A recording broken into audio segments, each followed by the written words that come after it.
Dear Patriots, before the news starts, please subscribe to our patriotic channel by clicking the subscribe button. Give us a thumbs up to this video. Don't forget to leave your opinion below in the comments section. Share the news on Facebook and Twitter so you friends see it. Thank you. Something very sad just happened to Omarosa Manigault, and CNN is celebrating. Apprentice star and White House official Omarosa Manigault was a fan favorite after she trashed Joy Behar on The View. But unfortunately, she is now out of the White House. Omarosa Manigault Newman resigned yesterday to pursue other opportunities. Her departure will not be effective until January 2018. "We wish her the best in future endeavors and are grateful for her service," wrote Sarah Huckabee Sanders in a statement. The media immediately celebrated her being fired. CNN political commentator Angela Rye targeted Omarosa for being a black woman. "Brooke, I'm going to do what you can't do, and what April and Symone are too good of people to do, and that's just be petty for a minute. Bye girl. Bye. We did it already on the podcast, April. Bye, honey, you have never represented the community. You are skin folk. We don't own you like Zora. Goodbye. Good riddance. Goodbye. Deuces," shouted Rye on CNN. Urban radio host April Ryan immediately spread rumors that she was fired. Sources say General Kelly did the firing, and Omarosa is alleged to have acted very vulgar and cursed a lot and said she helped elect President Trump. "The word is a General Kelly had it and got rid of her," tweeted Ryan.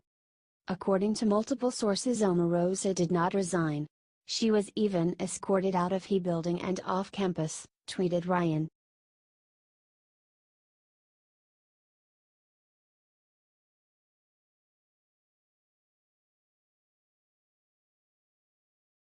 What the CNN activist just said is going viral for all the wrong reasons. This will ruin them. Symone Sanders recently went to protest the fact that Colin Kaepernick is still unemployed. She is protesting the fact that Kaepernick is a symbol for Black pride. Symone Sanders once said, "It is extremely important that I keep the bar high and substantive." What happened? When Symone Sanders exited the Bernie Sanders campaign, she said she was proud of the work she had done for Bernie. She came on with the campaign after Bernie Sanders was feeling heat from the Black community, the result of Black Lives Matter public attacks on the candidate popular with young voters. Sanders' job was to bridge the gap between BLM and the Sanders campaign by using her ethnicity to wash away their concerns.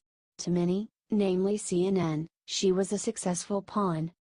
CNN soon became the next employer to extend a racially tokenizing olive branch to Symone Sanders, and she was happy to accept.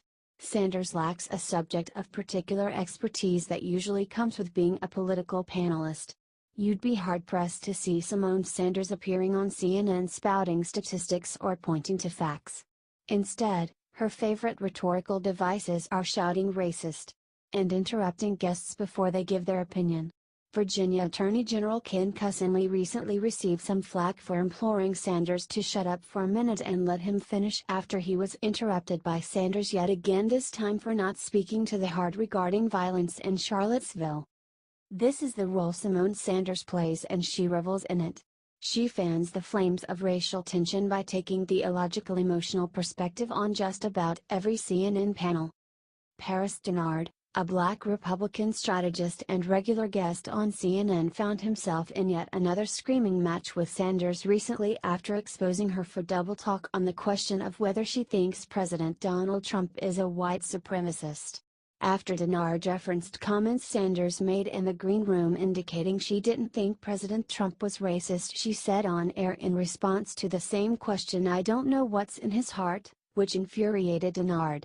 She went on to argue that Trump traffics in bigotry and racism, a statement understood by no one, not even Sanders. It's unclear when Sanders decided to devote her life to being used as a pawn and scheme to sensationalize racial tensions in America, but it's clear that Sanders' antics are becoming increasingly cringy. She was cornered by Omarosa at a National Association of Black Journalists event for perpetually playing the race card against the White House, but don't expect that to stop Sanders. There is an economy of race baiting, and Sanders is one of its top profiteers. She claims to operate as a DNC strategist, but her only strategy seems to be crying racism from a mountain at her every opportunity. She oddly emceed a rally in New York City that served as a protest outside NFL headquarters for second-string QB Colin Kaepernick's inability to find a team willing to sign him. Where is the strategy in singing a swan song for Colin Kaepernick? The answer is simple. The playbook from Democrats continues to be touting the narrative that they are the champion of minorities. Instead of actually engaging in strategies to go about this in productive ways, such as increasing black employment, something that has happened under Trump's administration, Democrats remain happy focusing on tokenizing gestures. Such agendas like finding Colin Kaepernick a job and removing Confederate statues aren't going to make life materially better for Black Americans. Symone Sanders knows as much is true, but when your job is peddling unsubstantiated claims of racism, you must play your role. Symone Sanders does it well. Share this if you are tired of these race baiters in the Democratic Party.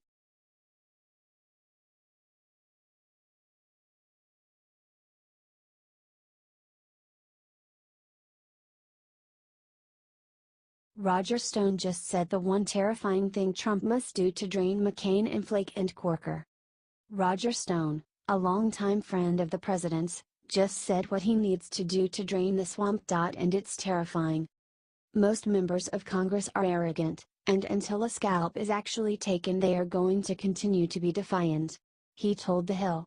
All he needs to do is punish one incumbent and I think you'd see a sea change. That's right, he said it. Scalp. I can hear it now, can't you? He referred to scalping, a Native American method used in warfare. I'm just waiting for the liberals to start protesting how Trump's allies are somehow making fun of Native Americans. And of course, that will mean that Trump is making fun of Native Americans. Of course, but they won't be.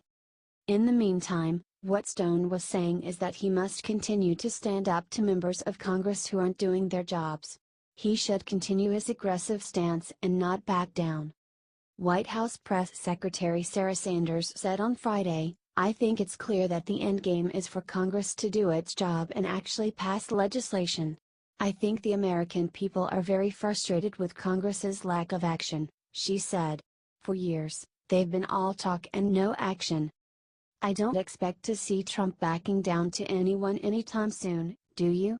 I see him taking a few scalps if our so-called representatives don't start doing their jobs and representing those who put them there. We put them there, and we can take them out, too. If you agree with Stone, please share this everywhere and comment "scalp them." The Hill.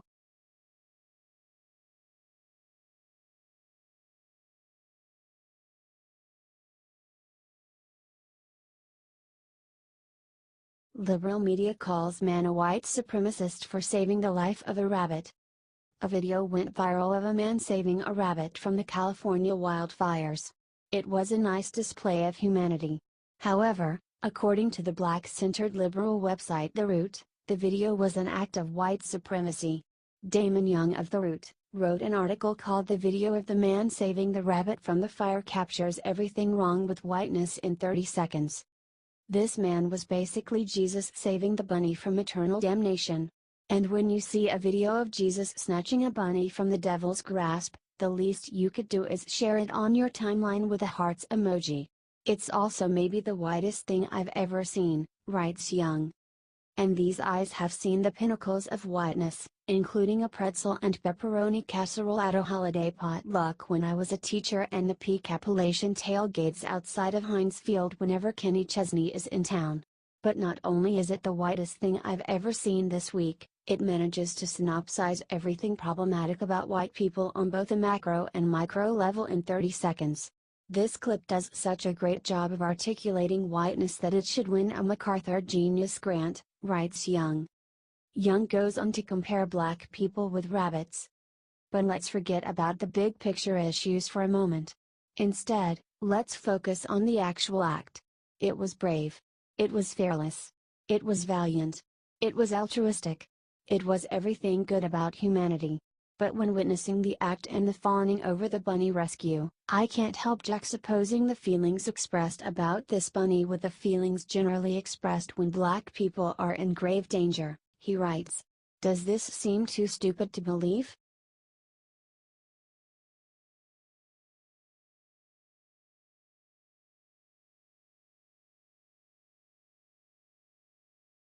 How many more people have to die? Michelle Malkin crushes Democrats for supporting insane policy. Conservative commentator Michelle Malkin went after Democrats in a brutal rant for failing to repeal the diversity visa lottery program. There are millions of people around the world who are clamoring to get in here the right way, and the fact that we still do it randomly tells you how much insanity, politically incorrect sanity, has set in, argued Malkin. I mean, it was just 7 weeks ago with the drug jihadist, who also got in here through the diversity visa lottery and also benefited from the chain migration insanity, that we had people saying, oh yeah, we've got to get rid of it. We've got to get rid of it. And I'm so exasperated, my friends, because I've been calling for the end of this program for the last 15 years, said Malkin. We should value citizenship and entry into this country much more than we have been, and both parties have shrugged their shoulders.